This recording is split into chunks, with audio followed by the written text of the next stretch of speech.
नमस्कार दोस्तों, आज हम हल करने वाले 15.1 का प्रश्न क्रमांक 12। तो दोस्तों वीडियो को ध्यान से देखिएगा और सवाल को जो है अच्छे से समझिएगा। तो यहाँ पर अगर हम देखते हैं प्रश्न क्रमांक 12 में हमें दिया गया है दोस्तों संयोग यानी चांस, जिसे हम कहते हैं कि एक खेल में एक तीर को घुमाया जाता है जो विश्राम में आने के बाद संख्याओं 1, 2, 3, 4, 5, 6, 7 और 8 में से किसी एक संख्या को इंगित करता है। यदि ये सभी परिणाम सांप्रायिक हो तो इसकी क्या प्रायिकता है कि यह तीर इंगित 8 को करेगा। और 2 में हमें दिया गया है यह तीर जो है एक विषम संख्या को इंगित करेगा। और प्रश्न क्रमांक 3 में हमें दिया गया है यह तीर जो है 2 से बड़ी संख्या को इंगित करेगा। और 4 में हमें दिया गया है यह तीर जो है 9 से छोटी संख्या को इंगित करेगा। तो यहाँ पर जो दोस्तों हमें इनकी प्रायिकता बतानी है कि तीर जो है 8 को इंगित करेगा, इसकी हमें प्रायिकता बतानी। इसी प्रकार इन सभी की हमें यहाँ पर जो है प्रायिकता बतानी।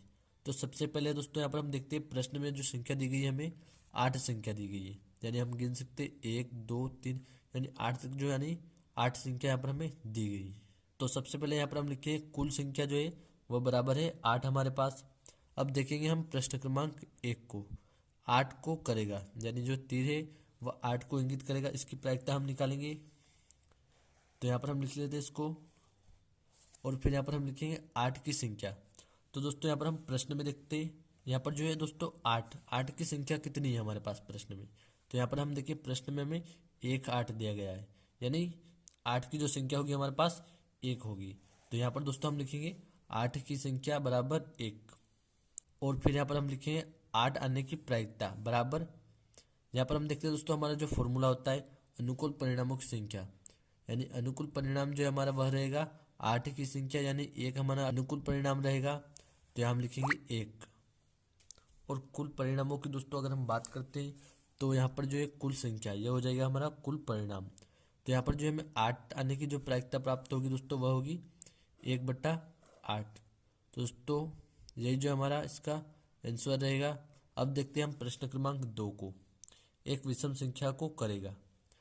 तो उसके लिए यहाँ पर हम देखते हैं नीचे दोस्तों, सबसे पहले तो यहाँ पर हम देखें दोस्तों प्रश्न में कि प्रश्न में जो हमें संख्या दी गई है इसमें विषम संख्या कौन कौन सी है। तो यहाँ पर हम देखें 1 विषम है हमारे पास, 3 विषम है हमारे पास, 5 विषम है और 7 विषम है। तो इनको यहाँ पर हम नीचे लिख लेंगे कुछ इस प्रकार से दोस्तों, जैसा कि आप यहाँ पर देख पा रहे होंगे। विषम संख्या है 1, 3, 5, 7 और यह कितनी है उनको गिनकर हम यहाँ पर लिख लेंगे। तो यह जो हमारे पास 1, 2, 3 और 4, तो यहाँ पर 4 है तो यहाँ पर हम लिख लें 4।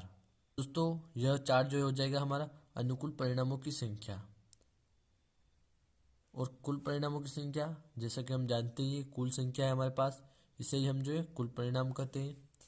तो यहाँ पर हम लिखेंगे दोस्तों नीचे अनुकूल परिणामों की संख्या 4 है हमारे पास, तो यहाँ हम लिखेंगे 4 और इसके बट्टे में कुल परिणाम है 8, तो यहाँ हम लिखेंगे 8।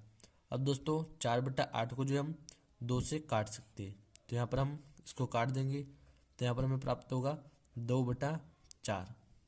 और दोस्तों एक बार फिर से हम इसको 2 से काट सकते हैं, तो यहाँ पर हमें प्राप्त होगा दोस्तों 1/2।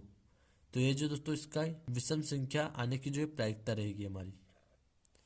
अब दोस्तों हम प्रश्न क्रमांक 3 को देखेंगे। यहाँ पर हम देखते हैं प्रश्न क्रमांक 3, हमें इसमें कहा गया 2 से बड़ी संख्या को करेगा, यानी तीर जो है वह 2 से बड़ी संख्या को इंगित करेगा, इसकी हमें प्रायिकता ज्ञात करनी है। तो उसके लिए दोस्तों एक बार फिर से यहाँ पर हम प्रश्न में देखेंगे।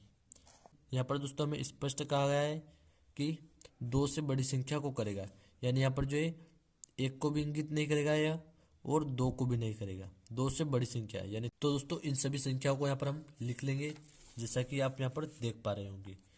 3, 4, 5, 6, 7 और 8 सभी 2 से बड़ी संख्या है और इनको हम गिन लेंगे और यहाँ पर लिख देंगे जो कि हमें 6 प्राप्त होगी। अब दोस्तों यहाँ पर हम लिखेंगे 2 से बड़ी संख्या आने की प्रायिकता। तो यह जो होता है हमारा फॉर्मूला होता है अनुकूल परिणाम यहाँ पर हो जाएगा हमारे पास 6 और कुल परिणाम जैसा कि यहाँ पर हम देखते हैं 8 हमारे पास है, तो यहाँ पर हम लिखेंगे 6/8। अब दोस्तों इसको हम 2 से काट सकते हैं, तो यहाँ पर 2 तिया होता है 6 और 2 चौक होता है 8। अब इसको हम नहीं काट सकते, तो यह जो है दोस्तों हमारा आंसर हो जाएगा। अब दोस्तों हम देखें प्रश्न क्रमांक 4 को, जिसमें हम देखते हैं यहाँ पर हमें कहा गया है 9 से छोटी संख्या को करेगा। यानी यहाँ पर हम देखते हैं दोस्तों प्रश्न में 9 से छोटी संख्या, यानी यहाँ पर 9 से छोटी संख्या 8 से 1 तक सभी को जो है इंगित करेगा, उसकी हमें प्रायिकता ज्ञात करनी है। तो उसके लिए यहाँ पर हम लिखें दोस्तों 9 से छोटी संख्या, यानी 1 से 8 तक सभी जो है हमारे 9 से छोटी ही ये संख्या, तो हम लिख देंगे 1 से 8 तक सभी संख्या को और इनको गिनकर यहाँ पर हम लिख देंगे। तो हमारे पास है यह सभी 8। और दोस्तों अब यहाँ पर हम लिखें 9 से छोटी संख्या आने की प्रायिकता। तो हम जानते हैं कि प्रायिकता जो ज्ञात करने का फॉर्मूला होता है हमारा अनुकूल परिणामों की संख्या। तो यहाँ पर अनुकूल परिणाम है हमारे पास 8 और बटे में रहता है कुल परिणामों की संख्या। तो कुल परिणाम जैसा कि यहाँ पर हमने शुरू में ही ज्ञात किया था वह है हमारे पास 8। तो यहाँ पर हम लिख देंगे 8/8 और 8 से हम 8 को काट देंगे, तो यहाँ पर जो दोस्तों हमें 1 प्राप्त होगा।